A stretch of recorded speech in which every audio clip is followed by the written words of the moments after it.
Magandang umaga po sa ating lahat. Isang pagbati mula sa Trinity Reformed Baptist Church of Cavite.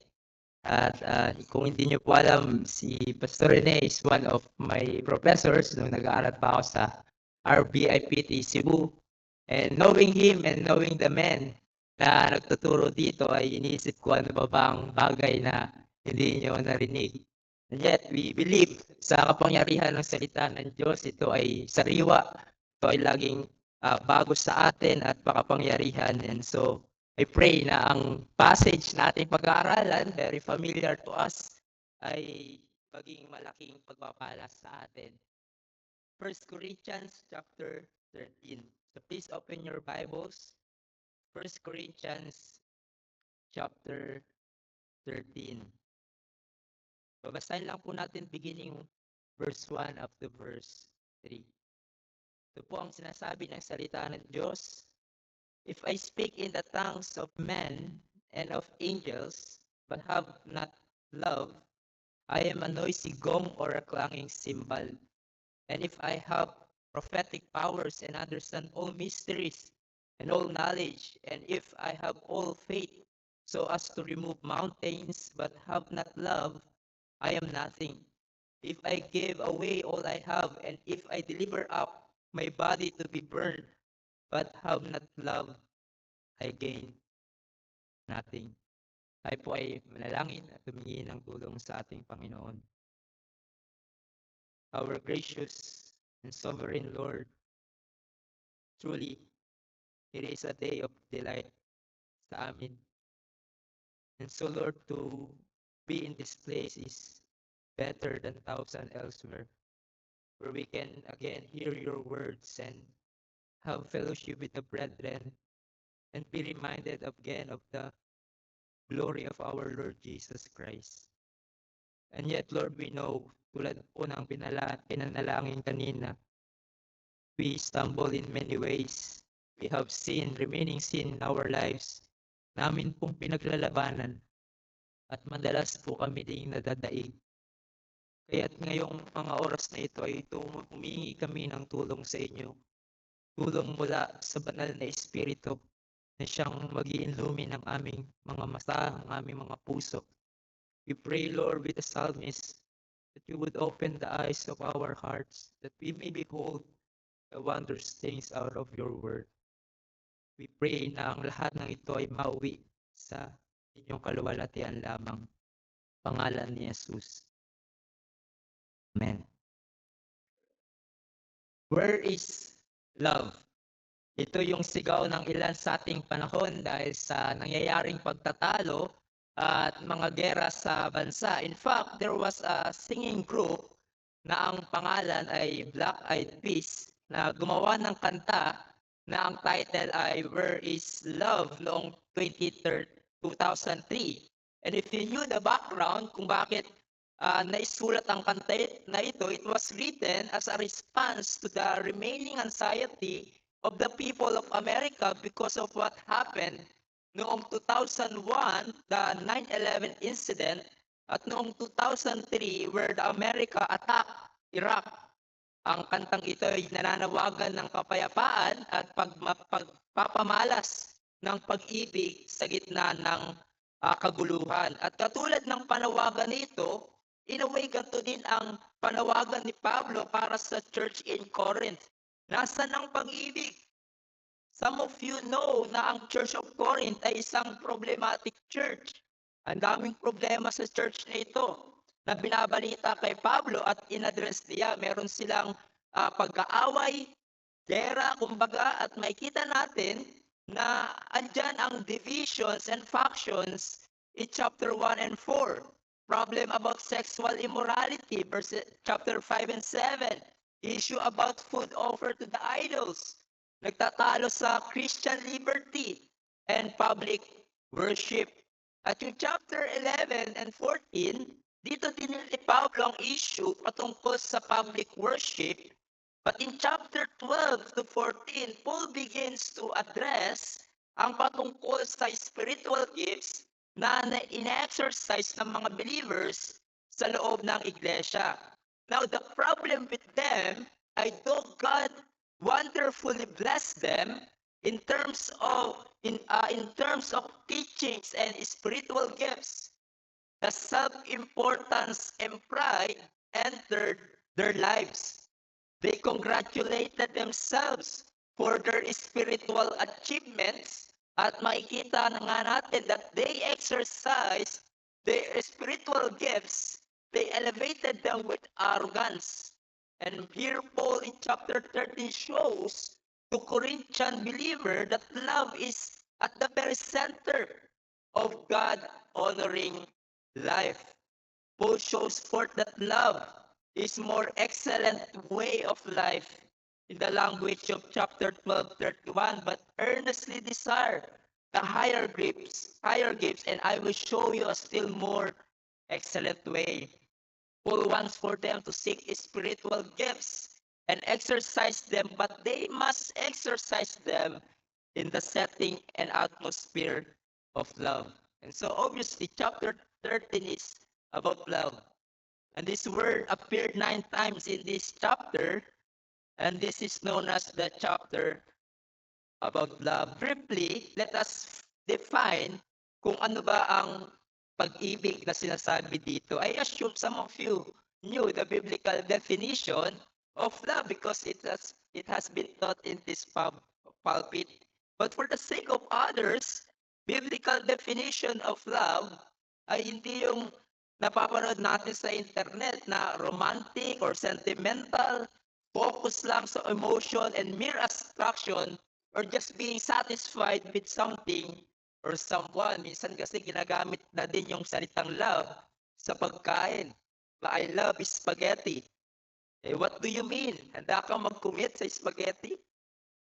But alam natin, they mean, when they said it, that they like or they are satisfied eating spaghetti. So ang punto ko lang is that there's specific na kahulugan ang salitang love sa Bible pagdating sa relationship natin bilang magkakapatid sa Panginoon. Nakakaiba sa definition ng mundo patungkol sa pag-ibig. Now let me say that love, it is a deep affection for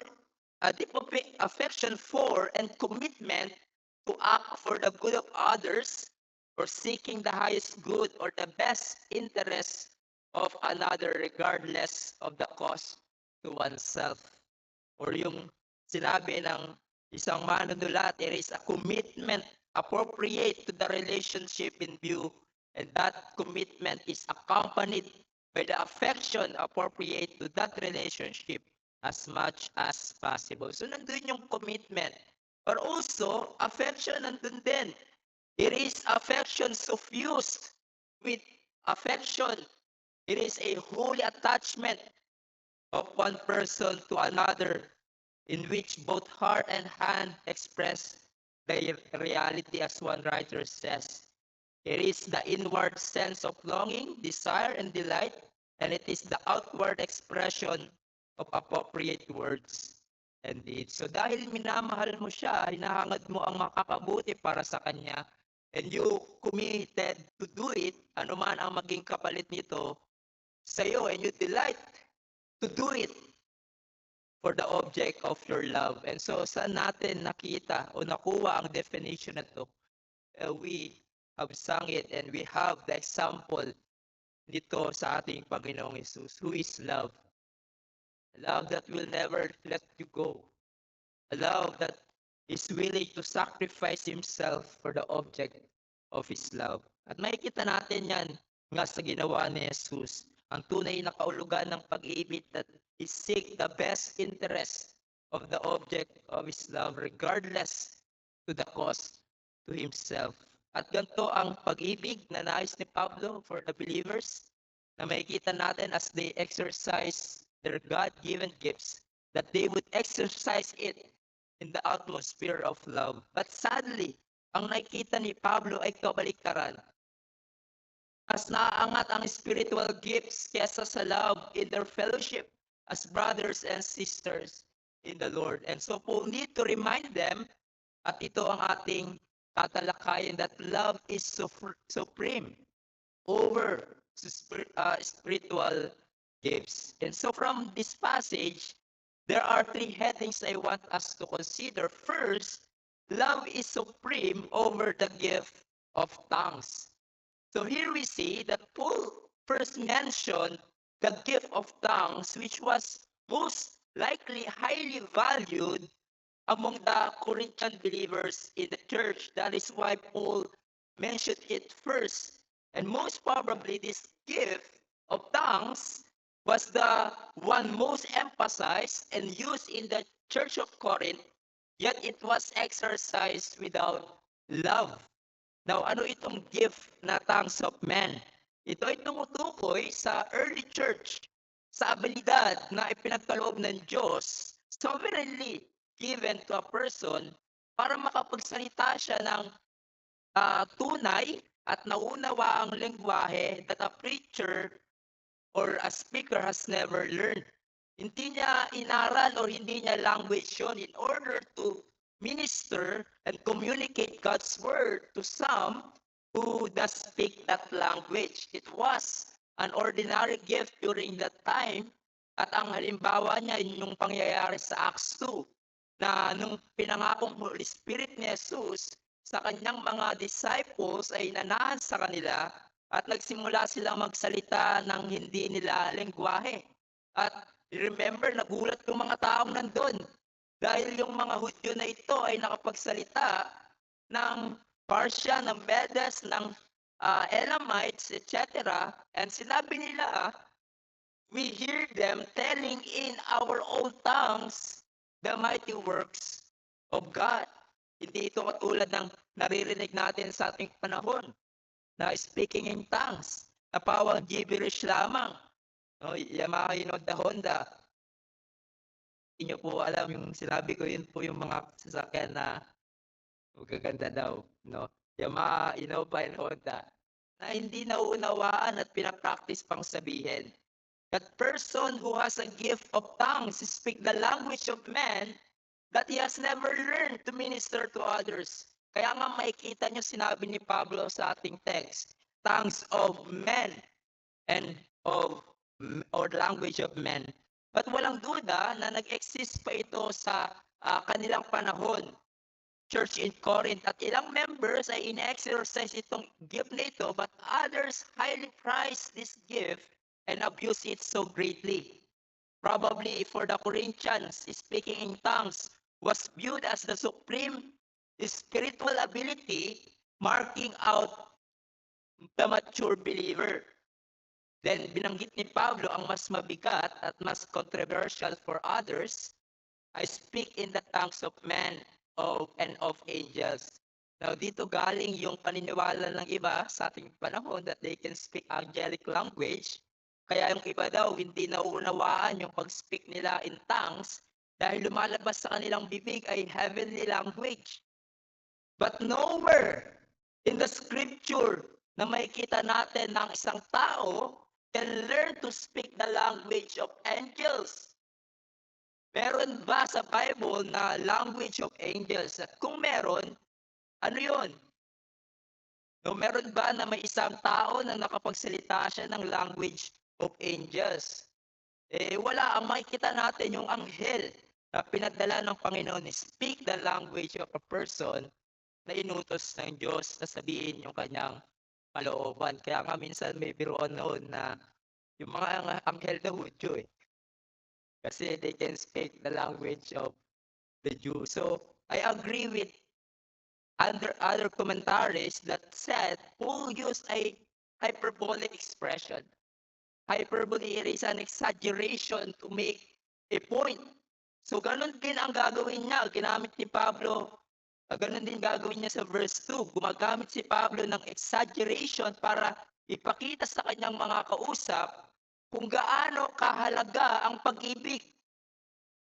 Without it, no matter how gifted one may be, whether he is eloquent and can deliver beautiful speech, kapag nangaral siya or mag-preach, talagang amazed ka sa language na ginagamit niya. You will be amazed how he speaks, or even hypothetically, he or she speak the tongues of angels. But without love, Paul said, it is just a noisy gong and a clanging cymbal. The gift of tongues without love is compared to a noisy gong. Now, we can't be sure kung anong uri ng gong or cymbal, exactly what Paul had in mind. But we can at least say na yung instruments na binanggit ni Pablo, naglililikha siya ng ingay. And so we know na hindi mainam kung yung sounds niya ay prolonged o kung hinahampas siya katulad ng snare na sa ating panahon, hindi siya helpful. Nagiging annoying siya sa ating pandinig. Yung noise na kanyang kine-create ay maingay at useless. Diba? Nakapunta na ba kayo sa cymbal concert? For sure, hindi pa dahil walang ganon. At kung meron man, ganong concert na puro gong lang, puro cymbal, for sure hindi kayo tatagal. Dahil puro ingay lang ang maririnig nyo at walang melody, useless siya sa inyo at maiirita pa kayo. And so, ang punto dito ni Pablo, even if a believer speak in the most exalted language imaginable, tongues of men and of angels, wala silang pag-ibig, sila ay parang instrumentong naglilika ng ingay, annoying and meaningless. It is interesting to note na yung tense na ginamit ni Pablo sa salitang I am, it is in indicative perfect tense. And that's why ang translation ng iba, I have become. Hindi lang sinabi ni Pablo, I am a noisy gong and a clanging cymbal, that rather I have become a resounding gong or a clanging cymbal, as if yung aking pag-speaking tongues without love ay nag-iiwan ng permanenteng epekto sa akin, and it transformed me sa dapat na hindi ko lakaran bilang mananampalataya. If you have a great gift to speak eloquently, but without love, you have become something that you should not. Dahil marapat na tayo ay may pagmamahal as we exercise those gifts. And so kung i-apply natin ito na bilang individual na mananampalataya, lalo na kung ikaw ay may gift sa pagtuturo at magsasalita, you may utter words that are mesmerizing, but without love, you are just a noisy gong. Your words will be meaningless. Mahusay ka nga magsalita. Mahusay kang mangaral. But on the other hand, kilala ka ng mga tao on a personal level na mayabang and loving toward others, lalo na those who disagree with you, and loving ka toward your family, your child, and your spouse, and your neighbor, and then magtuturo ka sa church. Mangangaral ka sa iyong mga kapatid sa Panginoon. Mahusay ka nga magsalita, but without love, evident sa iyong buhay, it is useless. Because great eloquence without love has no use. Isang paalala sa akin bilang nangangaral ng salita ng Diyos. Bilang isang pastor na madalas magsalita, or even those who have given the opportunity to speak in this pulpit, this is a reminder for us that don't use the pulpit in an unloving way. What do I mean by that? Merong mga nangangaral ng salita ng Diyos na bully sa pulpit. Nisiraan ng iba, kumbaga sa atin binabanatan ang iba. Member ng church in the pulpit, yung dapat private scene, na dapat dinidil mo na in private, I mean yung dinidil mo na in private ay sinasambulat sa public.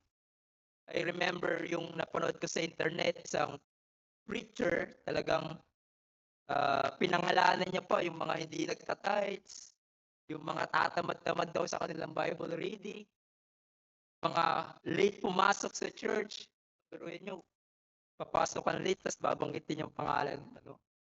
And so, there are some using their position and great orator just to attack others in the pulpit. I am not saying that there's no place sa pulpit to refute errors and heresy. But yung iba, sadly, ginagamit nila ang pulpit and their gift of speaking para atakihin yung hindi nila kasundong member ng church. At kahit gaano kahusay ang ating pananalita, if it is not done by love and real concern, it will be an annoyance. Even it brings pains to the hearers. At pagdating sa corporately as a church, we may be known na mga taong magaling magsalita. You may be known na magaling sa doktrina, magaling sa apologetics, magaling sa diskusyon patungkol sa salita ng Diyos. But on the other hand, wala kayong pagkakaisa sa loob ng iglesia. Walang pagmamahalan bilang magkakapatid sa Panginoon. Wala yung affection and commitment to act for the good of our brethren. You are just a noisy gong in the hearing of the people. For a while, maybe people ay attracted sa husay ng pangangaral sa ating church. But when they see and experience that there's no love in this place, we will not be a blessing to them but annoyance. And perhaps everything that they have learned and heard ay maaaring mabaliwala at maging hindi pakipakinabang. And so, brethren, be warned and be reminded, no matter how great our gift of oratory, without love, we are nothing. Again, it does not mean walang pakinabang ang mga spiritual gifts. During sa kanilang panahon, the gift of tongues. It does not mean useless having a gift of speaking. It is important. At dapat mag-excel tayo dito if you have that gift. But when our God-given gifts are exercised without love, we are nothing. Others will not profit. God will not be pleased. And our brethren will not be edified. Dahil ang purpose ng ating gift sa iglesia, gaano man sa tingin ng iba ay maliit, spiritual gifts na binanggit ni Paul sa Romans 12 and 1 Corinthians 12, vertically, its purpose is to use it for God's glory and to serve our brethren. Horizontally, ang purpose ng gift natin ay para sa pakinabang at kalaguan ng iglesia. Hindi ang gift mo ay para sa iyong sarili lang o sa iyong pakinabang. It is for the good of the church. It is intended for the well-being of the body of Christ. At nawa ay hindi tayo matagpuan na mahusay nga tayo i-communicate ang mga bagay patungkol sa Diyos. Ngunit wala tayong pag-ibig. We will not be a great help to others and to our brethren, lalo na spiritually, kung ganito ang pangungugali natin.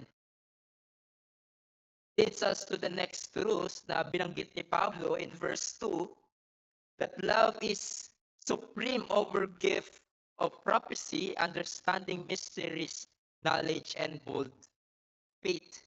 Now, Paul turned to the gift of prophecy. Ang prophecy may be either foretelling, future prediction, or foretelling, preaching. At kung nagpa-prophesy ka that person has become a prophet, at meron sa panahon nila Pablo na kahit hindi sila apostles, they had the gift of prophecy. Now, kung titignan natin yung 1 Corinthians 14, mas inangat ni Pablo ang gift of prophecy kesa sa speaking in tongues. Dahil ang prophecy, sinabi niya, builds up and strengthens the church. Sabi sa verse 3, on the other hand, the one who prophesies speaks to the people for their upbuilding and encouragement and consolation. The one who speaks in a tongues builds up himself, but the one who prophesies builds up the church. And the prophet can be effective in his ministry as long as his prophecies are true. But then sinabi ni Pablo, a prophecy spoken outside the context of love amounts to nothing. The next words na binanggit ni Pablo ay understand all mysteries and all knowledge. Now, others take it as explanation of the prophecy. There's a merit for that interpretation, but I take it as hiwalay pang gifts. Katulad pa ng pag-mention ni Pablo in 1 Corinthians 12:8, merong binayayaan ang Diyos in the Church of Corinth. They can understand mysteries. There are mysteries that God Himself revealed to some. Others possess that kind of understanding to know the mysteries. And so God granted gift of knowledge, the utterance of knowledge, and they are able to grasp and reveal deep truths about God and His words. So, in other words, meron silang ganong kaantas ng kaalaman. But again, Paul speaks, I believe, hyperbolically dahil sa salitang all. Walang sino mang believer ay nagtataglay ng naunawaan niya ang lahat ng mysteries patungkol sa Diyos at can understand all knowledge about God. Even the apostles did not have an exhaustive and perfect knowledge about God. Meron silang hindi alam at hindi maarok about the mysteries and knowledge. And we are not all-knowing. Paul is saying, even if a believers have a gift of prophecy and hypothetically possess the ability to understand all mysteries and knowledge, without love, everything would be in vain. That person who possesses that kind of gifts is nothing. And so kung i-apply natin yan sa ating panahon, you may have a doctorate, master in theology, o PhD or MD. Diba? Tanungin ka about theology, madali mong masagot. You can explain lahat ng isms. Lapsarianism, covenantalism, Calvinism, etc. You can display great knowledge into the deep truths that no one can easily understand. Kaya mong talunin ang iba sa doktrina because of the great knowledge you possess. But without love, you are nothing. You may have the knowledge, sabi ng isang manunulat, you may have the knowledge bursting from your head. But if you do not have love bursting from your heart, you are just a big bust or a big head. Eh kung ganito tayo, para lamang tayo mga Pharisees. Pinanggit kanina. They were brilliant theologians. They knew and experts in the Torah and the law of Moses. But you cannot find sa kanilang kaloob-looban ang pagmamahal sa Diyos at pagmamahal sa iba. They love themselves. They were enamored to flaunt their knowledge. But you are unable to find love for God and for others in their hearts. Ang ganyang klaseng tao sa iglesia, having a big head but a small heart, is dangerous. Kung ganito tayo, hindi lamang yung spiritual gifts natin are nothing, and we won't be an aid for the health, and we would not be an aid for the health of the church. But Paul said, we ourselves are nothing. Nung saysay ng husay nating mangaral at lalim natin sa kaalaman sa doktrina kung wala tayong pag-ibig para sa iba. Then Paul goes on to say, I think another hyperbolic expression to make his point. And if I have all faith so as to remove mountains, but have not love, I am nothing. Ang pananampalataya na tinutukoy dito, not referring to the saving faith or nor body of doctrine, but it refers to kind of faith, a strong trust in God, even in the midst of difficulties, accomplishing the impossible. Faith that can remove mountains. And we are familiar with this language, is it not?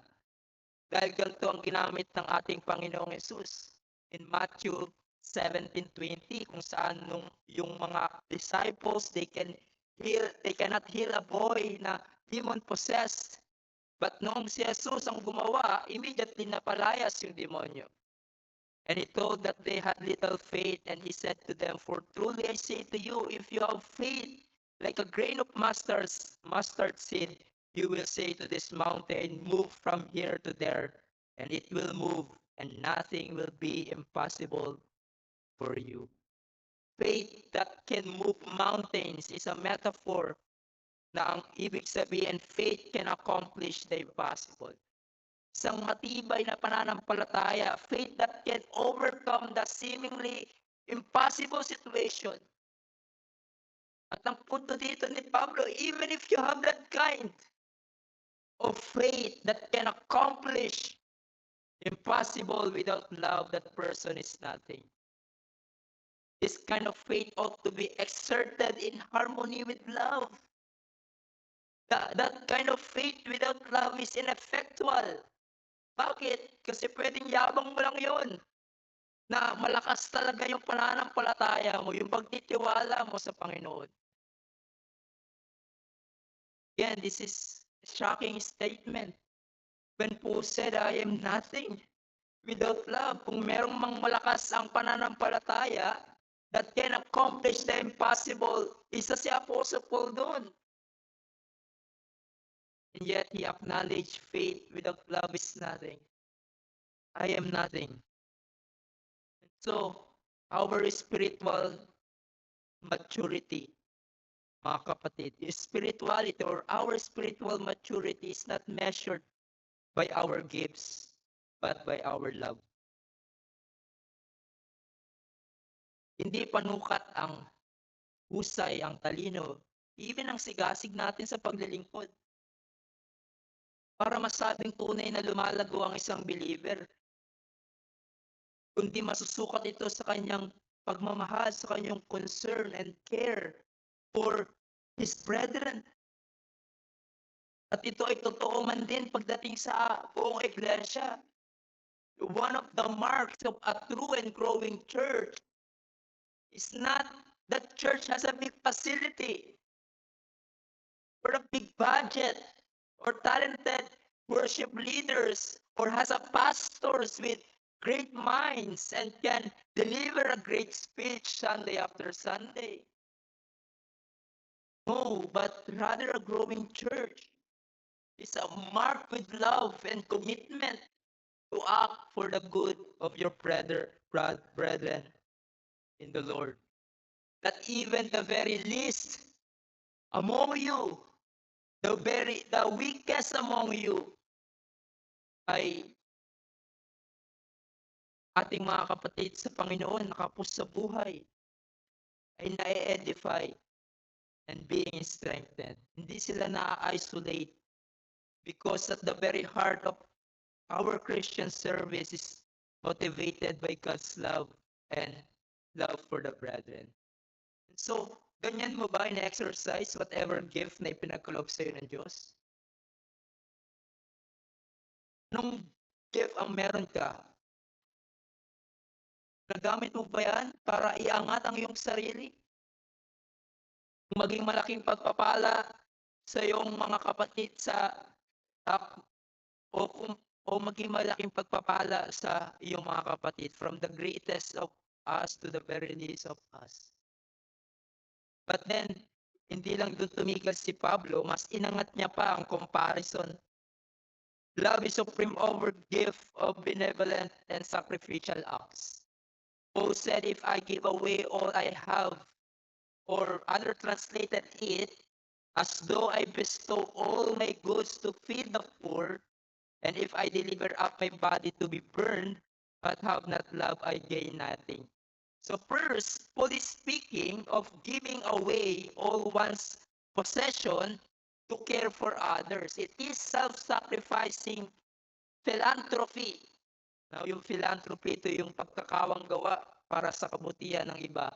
Then yung salitang the poor in other translations ay wala yan sa original language. It was put to supplement yung idea of self-sacrificing giving to feed others. So Paul Paul is saying, if I dole out all my goods to feed, now, is it not amazing? Hindi ba't pagmamahal ang ibigay mo kung anong meron ka to feed others? To help others? And yet, without love, it is nothing. Then Paul mas pinatindi niya pa. Paul is speaking of self-sacrifice to the point of death. Now, when he said, though I give my body to be burned, which I think it is also a hyperbolic expression, just like what he did in the previous verses to make his point. Now, merong pagtatalo-talo sa phrase na ito dahil yung ibang translation use manuscripts with the verb kaukesomai, which translated as boast. Kaya't ang rendering ng iba like CBS and RSB ay if I give up my body that I may boast. But others follow different Greek manuscripts which the verb kautesomai, which translate as to burn. So other commentaries na aking nabasa prefer ang salitang to burn, others don't. But I also prefer the word to burn for the reason na it makes sense sa sinasabi ni Pablo. Dahil kung boast ang gagamitin natin dito, hindi ba ang giving up of body ay loving act siya? And so it is not loving kung ialay natin ang ating buhay ng may pagyayabang. Hindi talaga siya self-sacrificing. Kung titignan natin ang dalawang ito, giving away all one's possession, at ang mas matindi ay giving up our bodies to be burned. These are extreme act of benevolence. Lalo na yung pagsunog yung katawan mo for the sake of others, yung pagka-martir. And yet Paul said, without love, they are nothing. Piriin natin, again, hindi ba loving acts ang mga ito? At sinasabi ni Pablo na maaari mong gawin, maaari mong i-exercise ang mga ito ng walang pag-ibig.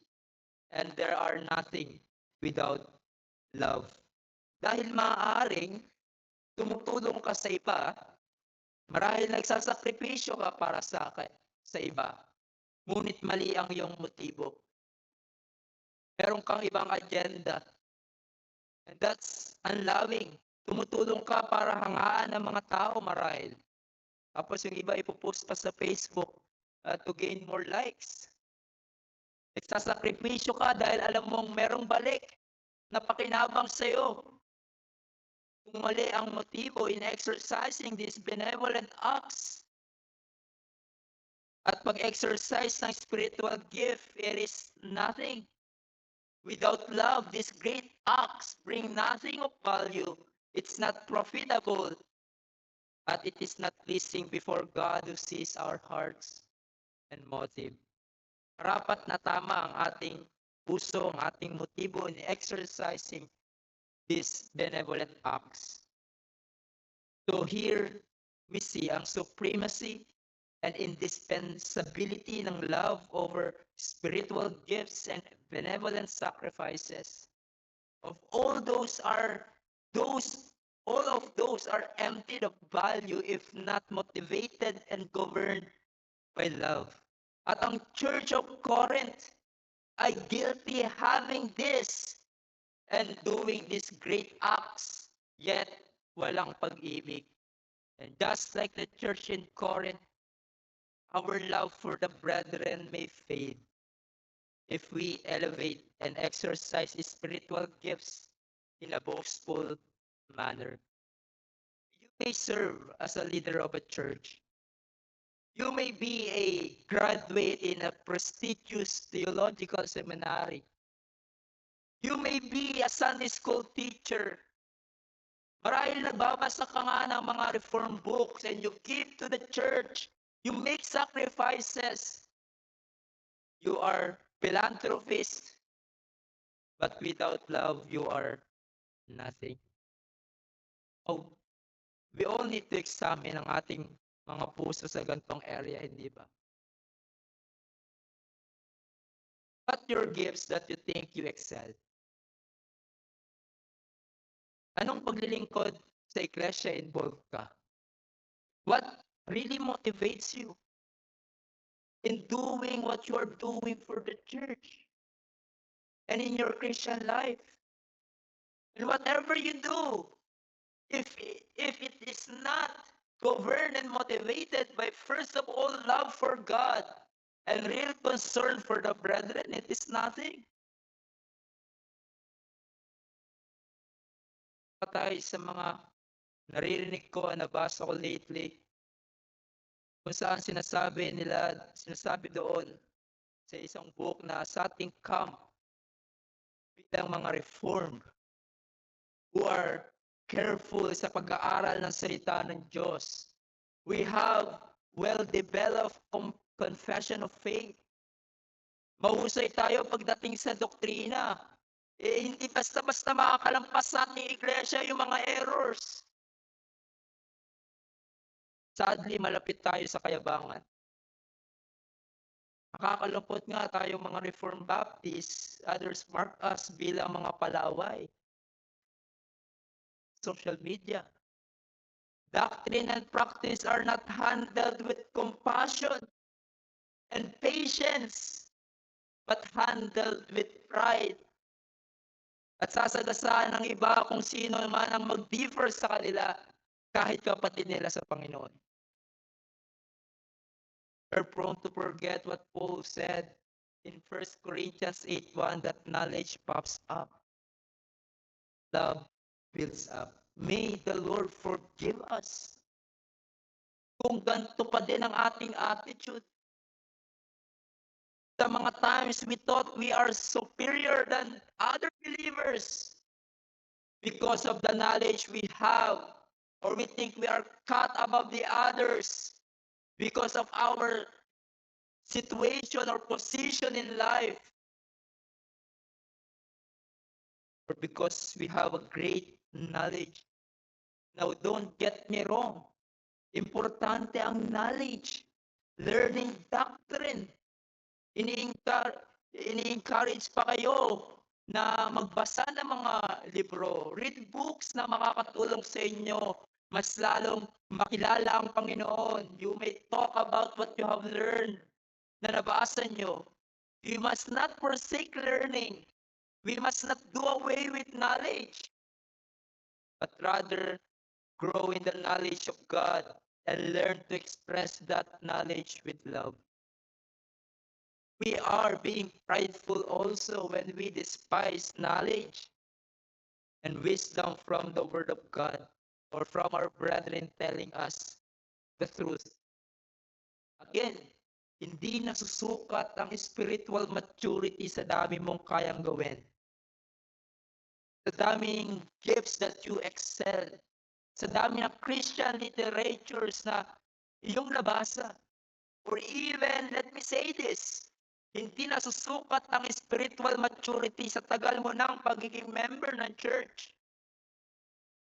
You can be a member of a church for 20 and 30 years and still an infant and babes in Christian life and not ready for solid food. Katulad ng Corinthian church. Ang huhusay sa maraming bagay, and yet, pagdating sa application ng salita ng Diyos sa kanilang buhay, ay hindi mo makita. Hindi mo makita sa buhay yung marami nang narinig nila ang katotohanan sa pulpit. Kaya ang lagi kong panalangin sa aming iglesia, katulad ng sinabi sa James 1:22, Lord, help us be doers of your word and not hearers only, lest we deceive ourselves. I can testify by the help of God that through the men of this church, you have been faithfully fed with the truth. You have a pastor who serves you well by God's grace.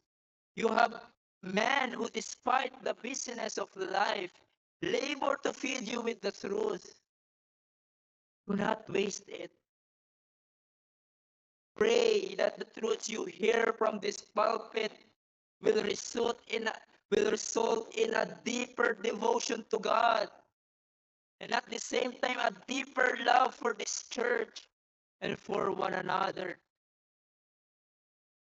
As a pastor for almost 3 years now, I have discovered that one of the greatest joys in pastoral ministry is seeing the sheep walk in the truth and love.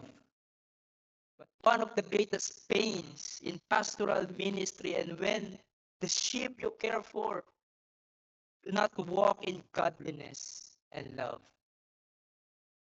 Oh, brethren, walk in love. Don't allow petty things to destroy your unity and love for each other. Beloved, if God so loved us, sabi ni John, and so we also love one another.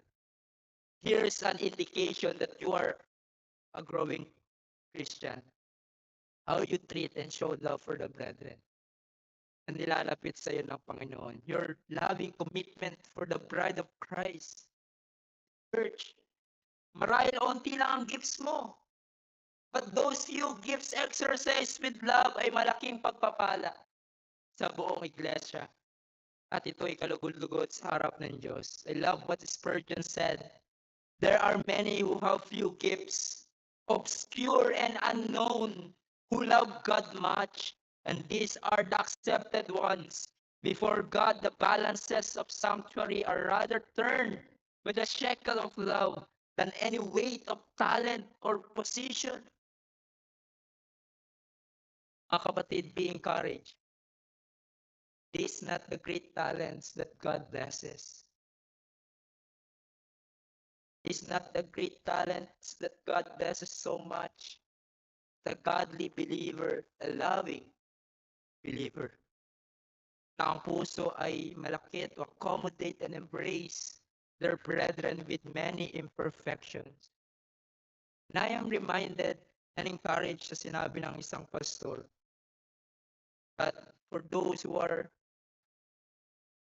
a desire in a pastoral ministry, sabi niya, a loving pastor will accomplish more than a learned pastor. A loving pastor will accomplish more than a learned pastor. At ganun din sa mga members ng church.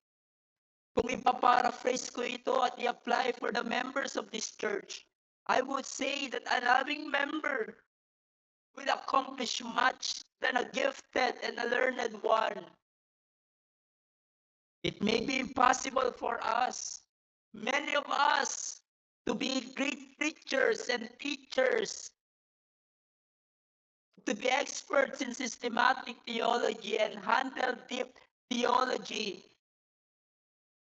But being like Christ, being loving and compassionate, merciful like Christ, is attainable by all of us who will strive for it. Para sa iyo mga kaibigan, nakita niyo kung gaano ka-importante to have a right heart, right motive, or else gaano man kadakila ang ginagawa mo para sa iba, gaano man kadakila ang iyong pagkakawang gawa. Kung ito ay walang pag-ibig, ito ay walang saysay.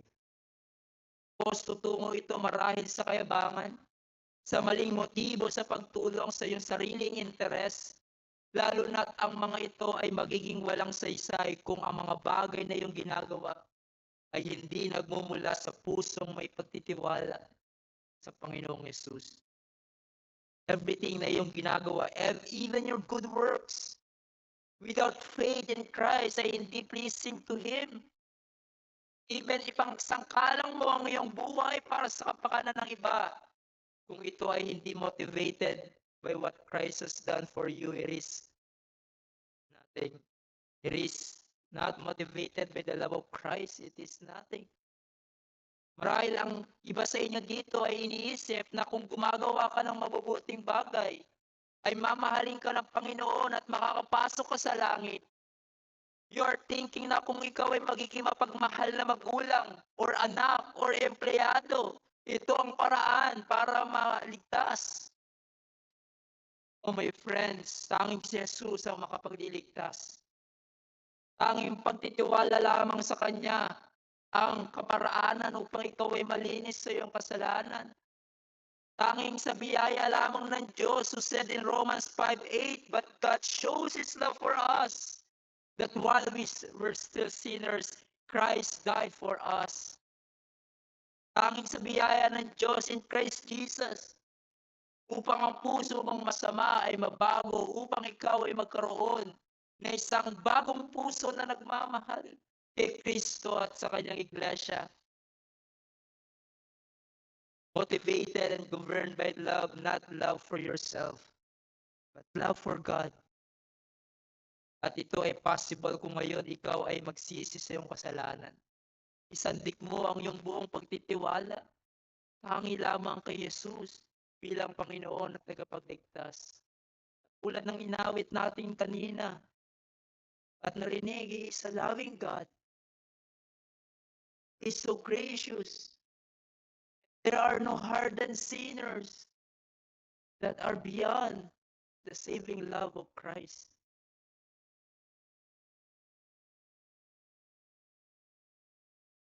Aming Panginoong Diyos, hindi po namin naririnig ang mga katagang ito na sinabi ni Pablo in 1 Corinthians 13. And yet, Lord, pagkakataong ito, Lord, O God, help us to apply these truths. Help us not just to be hearers of your word, but doers of it. Salamat, Panginoon, sa mga katotohanan na inyong ipinagkaloob sa amin at nawa ay resulta ito in Christ likeness. Hindi ito basta tumago sa aming mga tenga at makalimutan namin pagkatapos ng araw na ito. But rather we would have a humble heart, a heart that is willing to obey your words. Help us, Father, help this church. In Christ's name.